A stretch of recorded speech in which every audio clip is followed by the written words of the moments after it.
Hello YouTube, Ryan Cunningham here again today, and I'm going to show you how to use the JustFlight 757, so let's get started.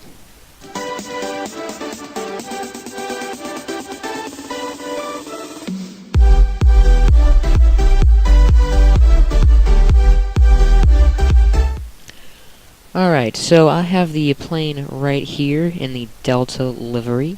I purchased this one off of the JustFlight website. 10/10 recommended. So, let's jump right into the cockpit here. There we go. So this is what you're going to see the moment you get into the plane. Now, you can't really see much from this view, because it's so... it's too close up. So what you want to do is you want to press Control-Enter a couple times until you get into this view. And depending on how the plane is, the chair might be in this position, or it might be back there. You want it back here, because that gives you more space to look around. So, do that. Alright. So, the very most important thing is to load up your flight plan. Your flight plans must be in the FSX flight plan folder. And this is the FMS here. You're going to press the on-off menu button right here. Press the RTE button. Load FSX flight plan. And press next page. Then wait until you find the option that you selected here. So we have right here the KPWM to KBOS option right there. Gonna press the active option right here, because you have to load the active flight plan. There we go. Now we have our route progress menu in the FMS. This is the distances right there. Now, right here, on the departure arrival screen, you can see right here some information depending on how loaded up your plane is. So, retract the flaps at 220, and best climb speed should be that. I'm not sure how accurate this is right here, but here are the speeds right here. V1 is the rotation speed. And there you go. You should probably know all that by now. You can just click the progress, because this is all you're going to need right here. There's also some other options in here you can click, like these things. You can change the frequencies from here. This button doesn't work. This button will tell you this kind of information here. So you can configure stuff from here. Blah, blah, blah, blah. Bunch of stuff right there. We're going to go back to here. So, you can close that now by clicking on it. And right here we have our autopilot. Today we're going to be flying from Portland to Boston. You guys probably already know that. So we're going to set our autobrake to rejected takeoff. Flaps to 15. This depends on your runway right here. If it's really short, you want to set it to 15. If it's good, you can set it to 5. Now, right here, this panel tells us about our fuel. You probably already know that. The TCAS, I have not found a way to turn that on, which is strange, because it should be down here. But while we're down here, I'll show you how to use this. So, right here, this part right here, this goes to this screen. So if we click this, right-click it, go to here, I like to keep it here, you can see that this has changed. Now if we click this, we get some information on it, and we're gonna right-click this to go to 20, so we have a little bit more view there. And keep clicking these things, and you'll have this kind of stuff here. The weather radar doesn't work, and this isn't freeware, so what do you really expect? You can turn the brightness up and down for this display right here. You could, I always like to turn that down 1, and then this right here, you can turn that down 1 by using this thing right there. And then when you're looking at it, it looks a little bit better there.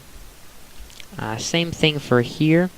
You can always change this one. I like to dim it down 1 because it gets into a little bit more black mode there, which I love. And, alright, so right here is the frequency panel for ILS. You should probably know that if you've used ILS before. For it to follow your selected flight plan, you want to click this button right here. This is like the nav GPS switch of the default 737. And there you go, it's going to follow our flight plan. Now, right here, this is the autopilot panel. You guys probably already know that. You want to make sure the flight director is set to on, because that's very helpful. Now, we're going to make sure we click the LNAV, because this is what will make it follow our flight plan. Then we will engage the autopilot once we get into the air.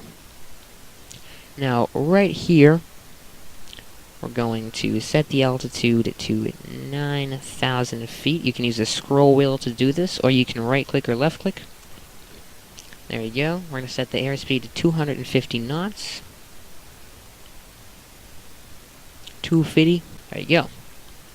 So, that is all set.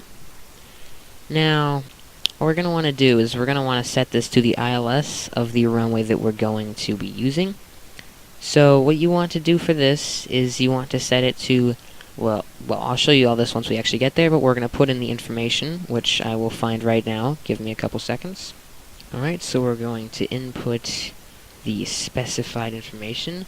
So the frequency is going to be this, because we are landing on some runway. I forget which runway we're landing on. I set this to 216. Alright, we're gonna put this... This should be good right here. We won't need to do anything of that sort so far. Once we actually get to landing, I will show you how to do that. So everything's pretty much standard from here. It's very good. So we're going to retract the jetway as we normally would. Control J. And we're going to do Shift P for pushback. And here you can see my 757, or actually the JustFlight 757. So the scenery that you are seeing here is actually my KPWM scenery. It's a work in progress, so you're getting a little bit of a demo of it. There's some things I need to work on, as you can see over there. So the one nice thing about this is that you can use the reverse thrust to push back also. It's not a standard procedure in the real world, but you can do it. It can come in handy if you don't have, like, certain programs that will...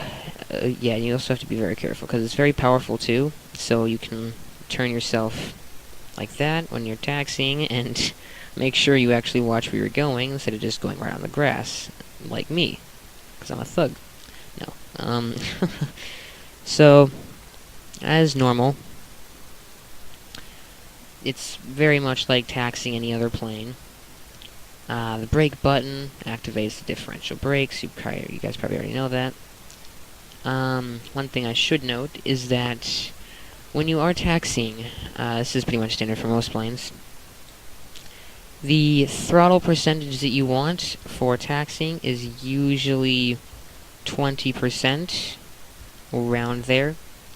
You can set it to 19. I use 19 because that's a little bit better. Let's release the parking brakes again here. We're gonna go very slowly. So, yeah, we're just gonna taxi very slowly to the end of this runway, which I should know. This is my home airport, but let's see. Is it? Oh, it is 11. Okay, I didn't want to say the wrong thing there, so. So, there's a couple features with this thing here. This unfortunately doesn't work. But the thing about this is that the seats do go in and out, unlike the Quality Wing 757. And this right here also switches. Plus, you also have windshield wipers, which are up here. So they do work. Unlike the Quality Wing 757. So this thing has some features that even payware programs, or add-ons, don't have. I highly recommend this plane to anybody. It's a great plane. It's great for learning to get into the more advanced stuff, so that's definitely kind of important there. Also, on top of that, it's like driving a sports car, except it's a plane. It's a very fun plane to fly. Well-oiled. Great. I will cut the clip until I am done taxiing to the end of the runway. Alright, so we're just about nearing the end of the runway here. This thing is very easy to taxi. I very much like the taxi handling skills of this plane.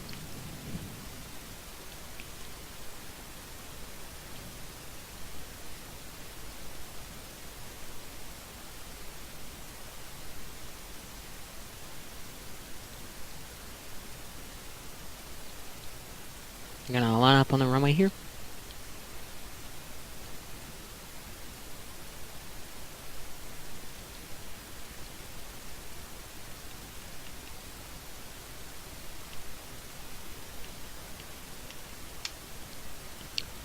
Let's take a look and see how I did. Yeah, not that bad. Alright, we're gonna add some throttle here. I'm just gonna go full throttle. This is a short runway, so we gotta make sure we use every single bit of it.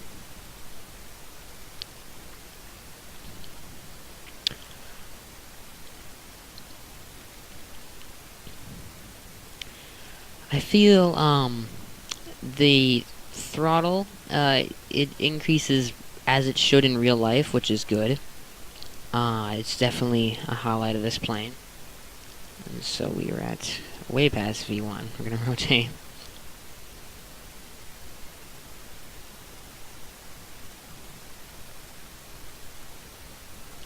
Alright, a positive rate and gear up. There we go.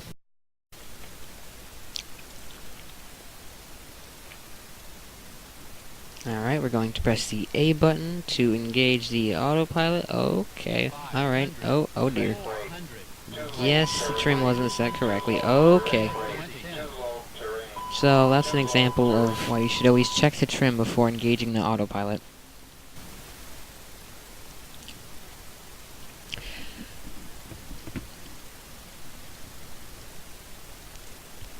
So we're going to set the auto throttle to take care of our speeds.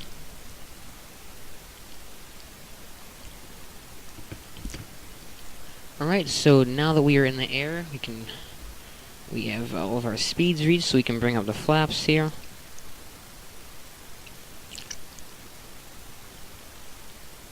The flaps extend and retract a little bit faster than they do in real life, but that doesn't matter much to me. And you can always change it in the config file of the aircraft.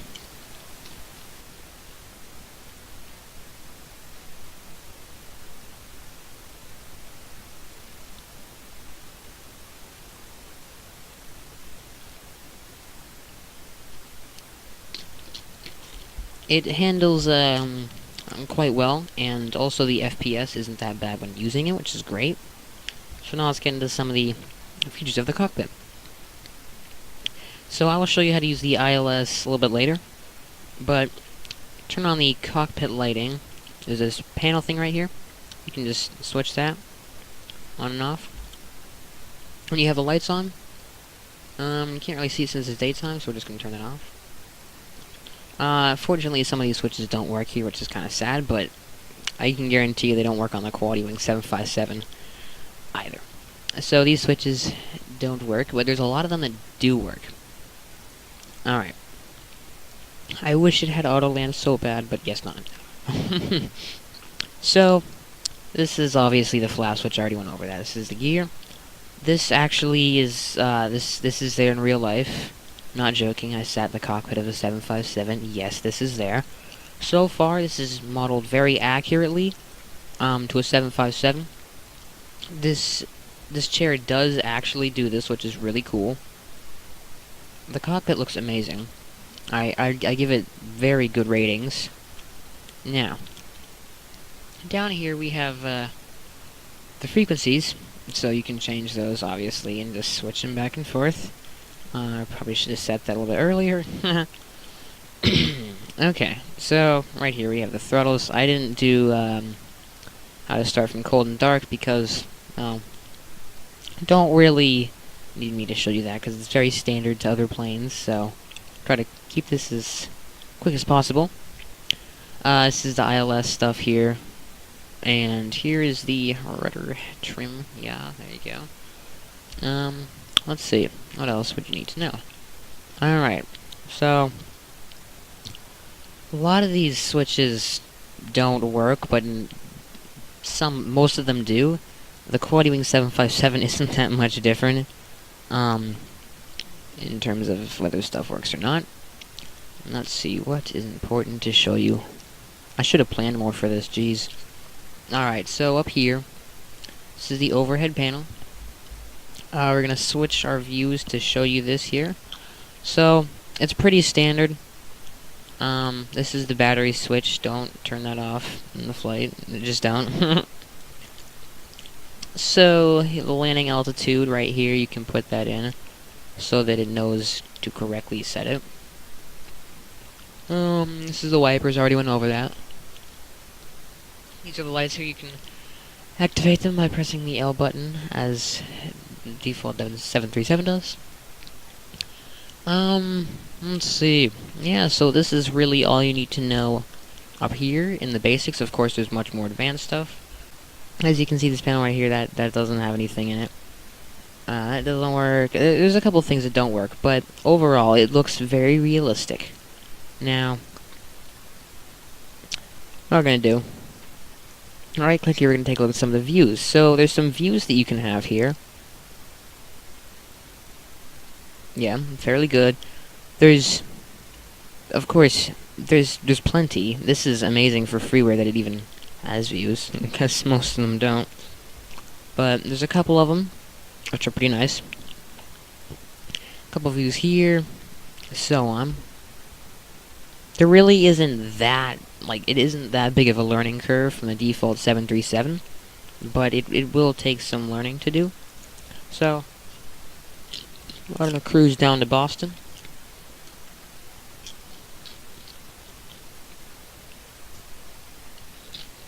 And you can also purchase liveries for this thing. I highly recommend it. It's worth every single penny. If you were to buy every single livery, it would cost you around $59. Which, honestly, I don't think that's that bad of a price. Alright, so my simulator crashed there, and I'm back. Reloaded in at the exact same spot. So we're on route to Boston here. Holding 250 knots. At 9,000 feet. So we're gonna go back in the cockpit here. I can look here. So we're heading to waypoint 1. I forgot to switch that back on when I reloaded in. Let's see. So we can see right there what the airport is below. And I'm assuming this green ILS leads to this one here. Which, let's take a look and see what airport that is. You can also switch the mode here to map, which is kind of off. It doesn't follow the direction that you're going, which is pretty annoying, but, you know, won't complain. Let's actually go back to this, because I can't even read that. So, KPSM, that is the airport that is, right there. So we're going to be continuing to Boston here. I'm going to show you how to do the ILS once we actually get there. Until then, I'll go back to where I was. This is where things start to get super duper laggy. I think we might actually be able to grab the ILS signal now.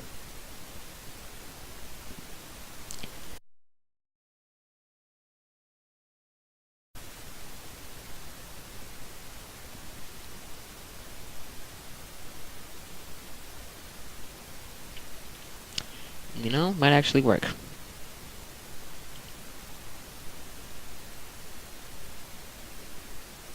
Actually, yes, we are close enough. So we're a little bit, low here, but that's fine.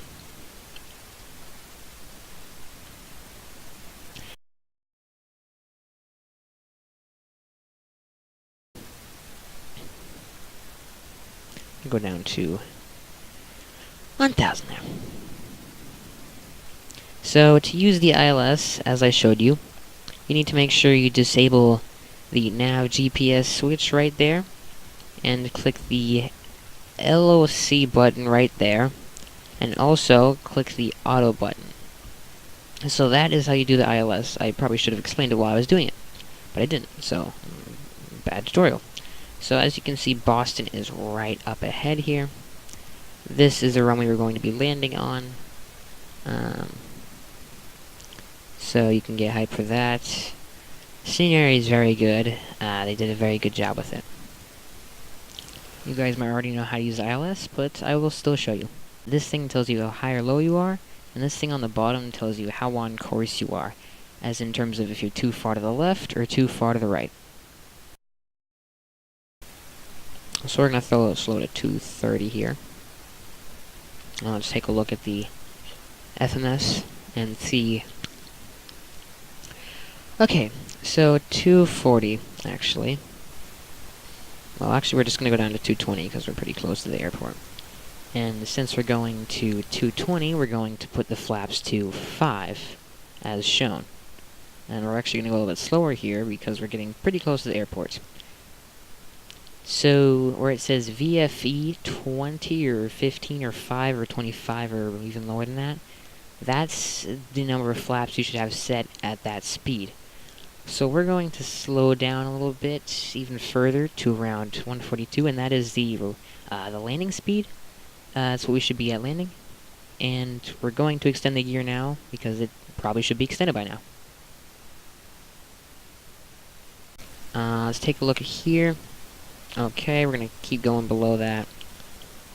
Alright, if we go to 142, which is what we're going to do now. Don't go to 142.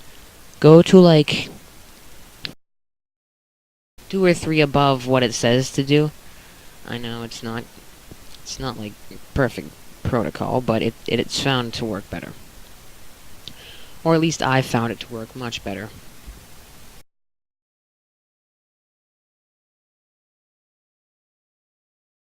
As you can see, we have our runway coming up right there. And let's go back in the cockpit here. Gonna slow our descent a little bit there. As we can see, the landing lights indicate we are slightly low, but that's okay. It's better than being slightly high. Runway looks very realistic. Going to taxi to the gate, and I'll show you the shutdown procedure for this. And now we are way too low. I gotta be paying more attention to this thing. You see, the hard thing is when I'm trying to make a video and do this at the same time.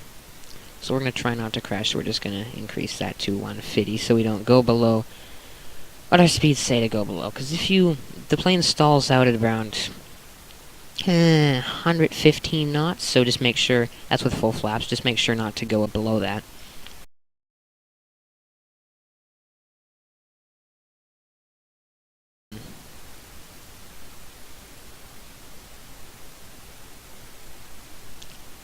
Alright, we're doing good here. This is perfect. As you can see, this is perfect. We have our lights on. Good. Alright, we're gonna speed up our descent a little bit here.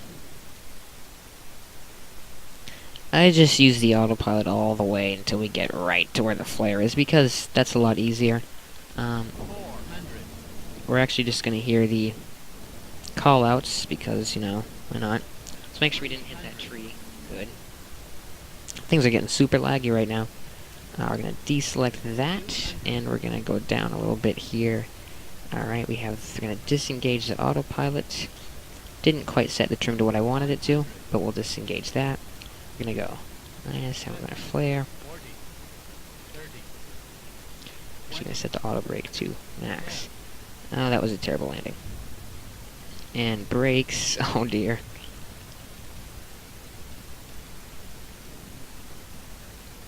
Reverse thrust is as normal, just do that.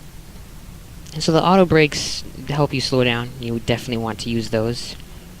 And please pardon my terrible landing there. That's usually I do better landings, but since I'm trying to do so many things at once, it's a little bit difficult. So let's actually just watch a replay. Let's see if the tower view actually works. It seems like it does. Oh, yes it does, yes! I love it when the tower view works so much. Oh my gosh, I love it. So sometimes there are some shaders issues on replay, but that's fine because it doesn't really matter to me. As you can see, I was very close to touching flare a little bit too early, leading to the speed dropping way too low and a slightly hard landing. But then I didn't even pay attention, and I just went right off the runway. So it's definitely easier to fly than the default 7.3, but I don't even know if I put up the speed brakes. But the speed brakes are as normal. They are the little slash key at the bottom. So if you really are a sad individual, you can probably use the, I've done it before, you can use the auto throttle to taxi. which it doesn't, that method doesn't work too well. Okay. There we go. So just be very careful when using that method, as things can get out of hand fairly quickly. After landing, I'm going to disable those. There we go. There's a couple bugs, but there's not that many, actually, so that's great. We're going to turn off the runway here. We're going to put up the flaps. And we can actually turn off the sound again. There are callouts when you land. You guys might have been able to hear that. I didn't have my headphones on, so I probably couldn't hear them. Alright, so I'm going to go taxi to the gate. Going to pause the recording, and I'll start it back up again once I'm at the gate. Alright, so I'm parked back at the gate, so let's continue. So, let's get into these shutdown procedures here. Gate will attach itself, so the shutdown procedures are fairly simple. We're going to do the first and simplest thing, which is go to the FMS and turn that off. You gotta press it twice. Now, we're going to shut down the engines, so let's cut the fuel to these, and let's make sure they are at, yes, they are, that's good. Flaps, Autobrake should be set to off, flaps should be up. Alright, we're going to set this, perfect. Alright, so we go up into the upper panel here, and the battery, we're going to make sure the lights are turned off, turn the battery off, and your plane is basically shut down. Alright, well, I hope you guys enjoyed this. If you have any questions about this plane, or if I didn't answer something that you wanted to be answered, you can always type one in the comment. I can answer pretty much everything about this plane, as I've been using it for a long time. That is it for today. So, thank you all for watching, and keep in mind, have a absolutely fantastic, amazing day.